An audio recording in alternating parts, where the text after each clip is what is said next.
Sengerema mpya.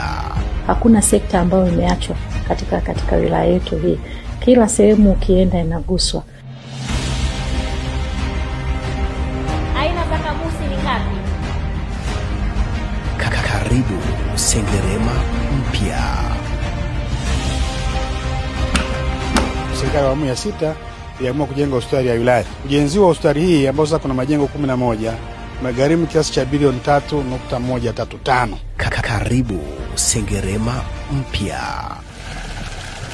Zamani tulikuwa tunachota maji ya ziwani, lakini sasa hivi tunamshukuru sana mama yetu Samia kwa maji salama. Tuna jengo letu la utawala. Jengo hili tumepokea fedha kutoka serikali kuu bilioni 3.3 ambayo hadi sasa tumefikia hapo, tuko kwenye hatua ya kukamilisha. Karibu Sengerema mpya.